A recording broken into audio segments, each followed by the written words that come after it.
All right, what's up, everyone? It's Andrew Bone here with BamaInsider.com. Less than 24 hours away from National Signing Day. Exciting times for everyone. Exciting times for us because it's finally going to be over for the most part.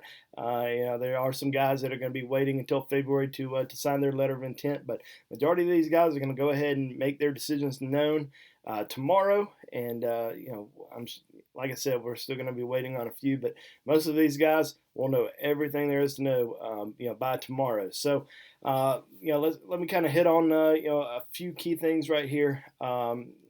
Just kind of give you guys an update on what's going on, what's going to be taking place tomorrow.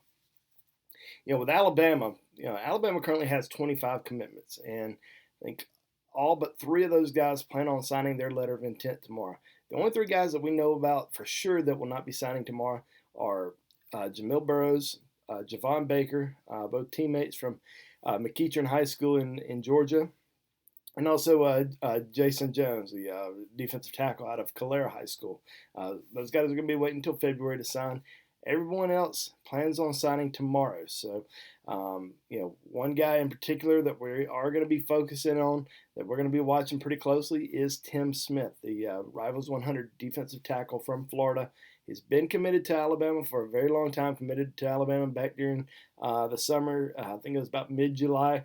And, I wouldn't say he has wavered, but he has been looking around and, been considering Florida.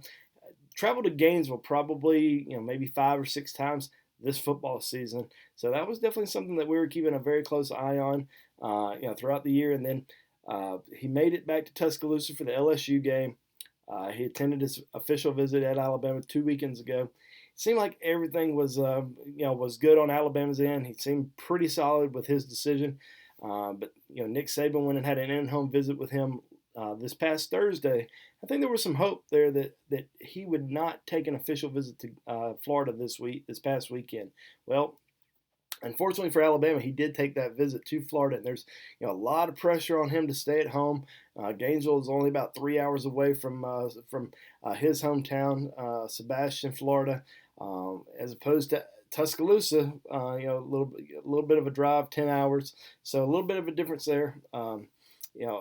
I don't know what he's going to do. I mean, I think Alabama, definitely is a little concerned about, the visits to Florida and him thinking about Florida, and definitely the in-state pressure to stay home and play for the Gators and his relationship with the Florida coaching staff. But they're still working on him. They still feel like he can be a part of this class. He's a big part of this class. If they can keep him on board, Alabama definitely believes that he can come in and make a tremendous impact as a true freshman next year.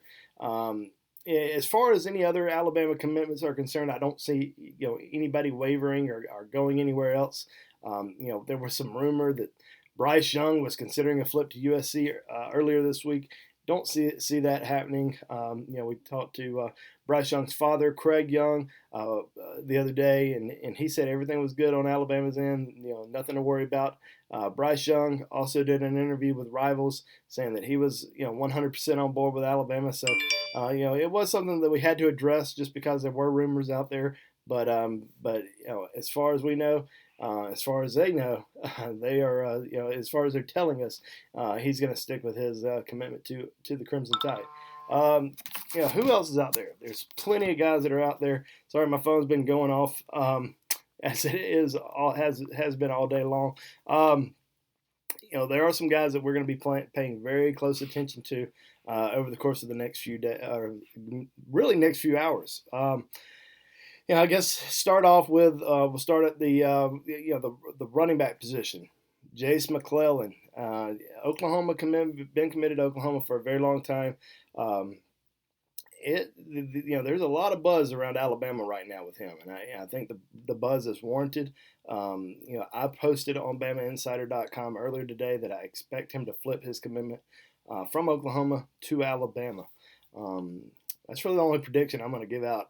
If you want any of my other predictions, you're going to have to go to BamaInsider.com. Check that out this evening. So who else is still out there? Who's Alabama trying to fight for?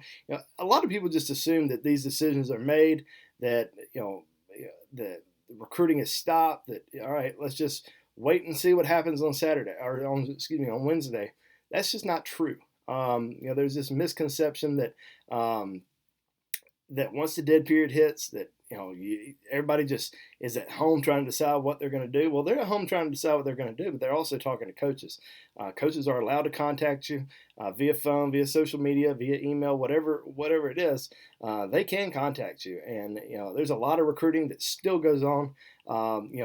After these final official visits, all the way up until signing day, and we saw today Darnell Washington, 5-star tight end, was expecting to sign his letter of intent tomorrow, and was going to try to keep it a secret, but has decided to hold off from signing tomorrow. Still planning on announcing at the Under Armour All-America game on January the 2nd, but he's not going to be he's not going to be signing tomorrow as many expected. So a lot of people were assuming he was going to be signing with Georgia, but now, now it kind of gives a little bit of hope for a lot of these other schools. Now, we talked to Adam Gorney, the Rivals.com West Coast analyst, also a national analyst, and he says that as far as he's hearing, it's still going to be probably an SEC school. Alabama, Georgia, Florida, Tennessee, all those schools are in it. Miami was in his top 5. He took an official visit there. But as far as Adam Gorney's hearing he's going to end up in the SEC, so that would kind of eliminate Miami. As far as some other players are concerned, wide receiver wise, everybody's still kind of keeping an eye on Arian Smith, the 4-star wide receiver from Lakeland High School. He's going to be announcing around, I think, 12:15 tomorrow Central Time between Alabama and Georgia. A lot of people assume he's going to Georgia, but it's been a close race throughout the entire process. Alabama's done a good job recruiting him, pretty much from the get-go. But it's a tight battle between those two programs. Rakim Jarrett, 5-star wide receiver from Washington D.C. Also came out this week and said that he is going to wait. He's going to sign his letter of intent in February. So that's a guy that Alabama fans will probably keep a very close eye on, and Alabama will continue to recruit him and try to flip him away from LSU. Between now and February. We talked about Darnell Washington, but another situation that kind of plays into that is J.J. Peaks, the 4-star tight end out of Oxford High School in Mississippi. Alabama has a tight end commitment in Caden Clark. He just suffered a torn ACL a couple weeks ago, so he's had surgery. He's going to have to recover. Does Alabama potentially go ahead and take a commitment from J.J. Peaks and still wait on Darnell Washington? I think that's a tough decision for Alabama to make. Because I think they really like J.J. Peaks a lot. But, do you risk potentially having 3 tight ends in this class? We'll just have to kind of wait and see how it all unfolds over the course of the next 24 hours or less. J.J.'s announcing his decision, I think around 8 a.m. on Wednesday morning. And, you want the very latest on J.J., up until that point, go to the Bama Insider Recruiting Board. That's where you're going to get all that information. All right, so defense, big time targets still on defense side of the ball. Jordan Burch, that's definitely a major target for Alabama, along with several other schools, Georgia, LSU, South Carolina, Clemson. We have done all the digging that we can up until this point, and we'll continue to update everyone on BamaInsider.com on the recruiting board. Anything that we hear, we'll post on there. It seems like everybody is, at least thinks they have a chance to sign Jordan Burch tomorrow. And, a lot of people were saying Alabama's not in it, that he's going to go to Georgia or he's going to stay a little bit closer to home and go to South Carolina. Clemson still feels like they're in it. LSU is confident that they're going to get him. So it's been a pretty interesting recruitment because he's kept things extremely quiet throughout the entire process. He hasn't let anything slip. I think a lot of people are just assuming they know what he's going to do, but just from talking to different people, I don't think anybody has a clue. I think everybody's guessing here, and I don't think anything would really surprise me up until this point. I wish what I love to do. Now we've done this for years. I've covered recruiting for 16 years. We always post all our predictions. We always feel very confident on our predictions heading into signing day.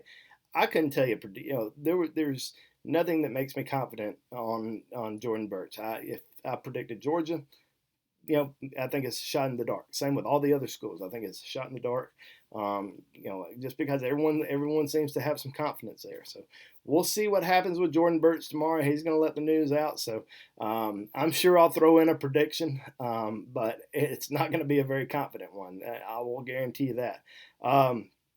We already talked about Tim Smith and his big decision coming up tomorrow. So he's the other guy on the defensive line that we're really keeping an eye on.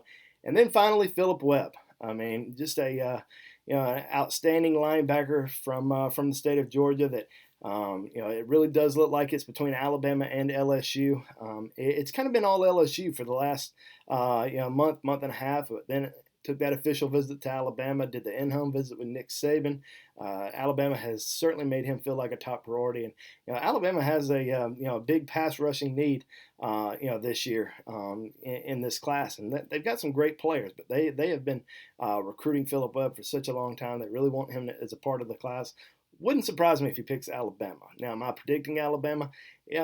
I don't know yet. I mean, I've been torn because there's so much confidence coming out of Baton Rouge. There's so much confidence that we keep hearing from different sources that he's going to end up at LSU. But just from talking to different people, especially our connections down in Tuscaloosa, it certainly seems like Alabama feels like they are still in the race here, and they have not given up at all. They're still fighting to get him as a part of this class, and obviously that would be a home run to get him on board. So we'll see what happens, and I really think that Alabama's still in the race for him. As far as what's going to happen after signing day, I mean, like I mentioned earlier, Darnell Washington's going to wait to announce the Under Armour All-American game. Rakim Jarrett is going to wait until February to announce his decision. McKinley Jackson, 4-star defensive tackle from Mississippi, he's going to wait until February to announce. A lot's going to depend on kind of who all announces for Alabama tomorrow. If they get if they get 3 or 4 guys, and there's not going to be a ton of room left. Come February, so the spots are going to be very limited, and we'll just kind of have to wait and see what happens. But overall, should be a great day for Alabama. They already have a great recruiting class. You look, top to bottom. I think they filled up a lot of needs. It'd be a big loss if they did lose Tim Smith, but I think, like I said, I think they can hold on to him. They're certainly trying to. That would probably be the biggest loss in Alabama's class, not necessarily losing out on maybe a target that's uncommitted, but that would be the biggest loss in my opinion if Florida was able to flip him tomorrow. Looking at the overall class, I mean, you got Bryce Young, got a great running back group, got some great receivers. Linebacker wise, best linebacker class in the Nick Saban era, no doubt about it. Defensive backs, I think it's a strong defensive back unit. Got a big commitment last week or this past weekend, and Ronald Williams, who was at the top of Alabama's wish list as far as defensive backs are concerned. So overall, great recruiting class. We'll see what happens on Wednesday and kind of see how Alabama's going to finish this off. Thank you guys for following us on our YouTube channel throughout the entire year. I hope you enjoyed all the scoop we've provided for you. Please be sure to consider joining us on BamaInsider.com. We got a great community of Alabama fans over there, posting every single day. Got great stories, a great community, message board, everything. So everything you want to know is right there. If you ever want to ask me a question, you can go right there on the the Bama Insider recruiting board. Ask me any time of the day, and I'm there to answer for you. So thanks again. Hope you have a great signing day, and we will see you for the recap of how things go on Wednesday. Thanks again.